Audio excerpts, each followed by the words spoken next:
How do we have balance in our lives? Well, there are many aspects to that, but we'll talk about at least one of them today. Hi, this is Avrohom Czapnik from the Jewish Learning Exchange in Los Angeles. I hope you and yours are well.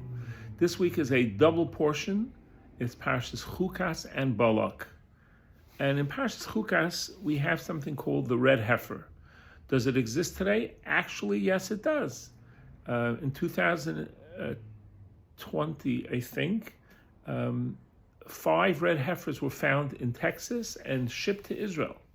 What is the red heifer for? The red heifer is used in a ceremony to purify a person who's been exposed to the impurity of touching a dead body.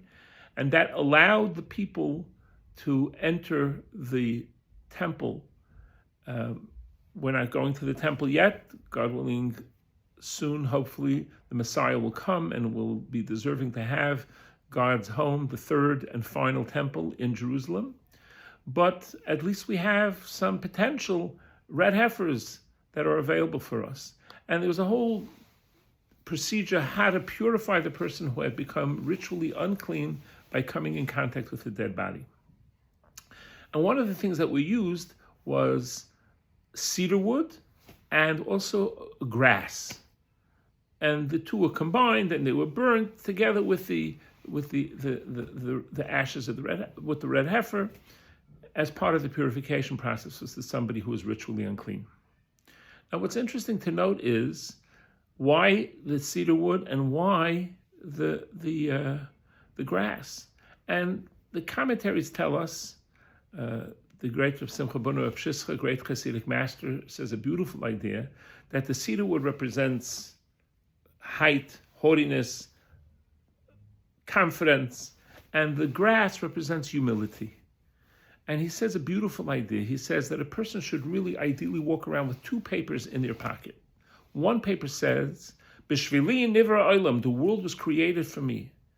It's not coincidental that Adam was the first person created. God created the whole world, trees, elephants, fish, birds, multiples, but only Adam was the first person created as a single person.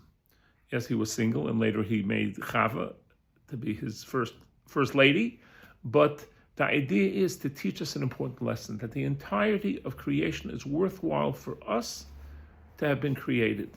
Each individual has something unique to contribute to the Almighty's world and to the Almighty's mission in this world.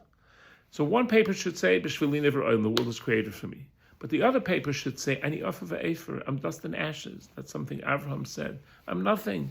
Who am I? And the Pshischa says that the art is knowing when to pull out which paper.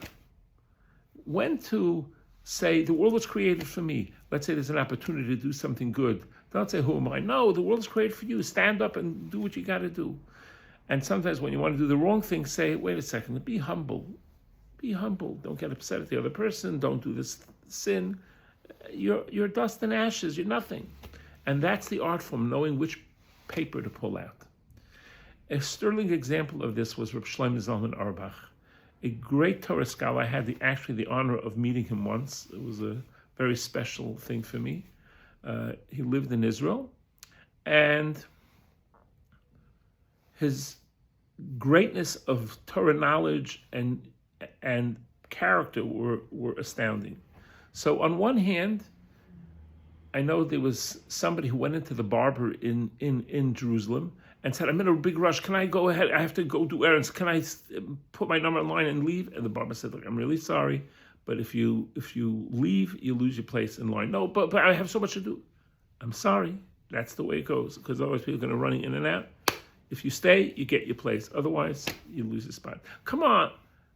And the man looked at him and said, look, Rav Shlomo Zalman Auerbach, the great rabbi who didn't waste a minute and always found time to learn Torah, he would come into the barbershop and wait his turn, didn't pull ahead of anybody, even though he had every right to. And he could have pulled rank and done that, but he didn't. He waited his turn. You are not as busy as he was. He uses his time so well, you'll have to wait your turn just like he did. But on the other hand, there was an interesting story with Reb Shlomo Zalman. There was a boy that was not well, and he had to be put into a facility, and his parents came to Rosh Zalman. He really doesn't want to go, but really that's the best place for him. They'll take care of him well. They will try to help him, give him the therapies that he needs. So Rosh Zalman called him in and said, Chaim, I don't know if you know, but I'm a very big rabbi.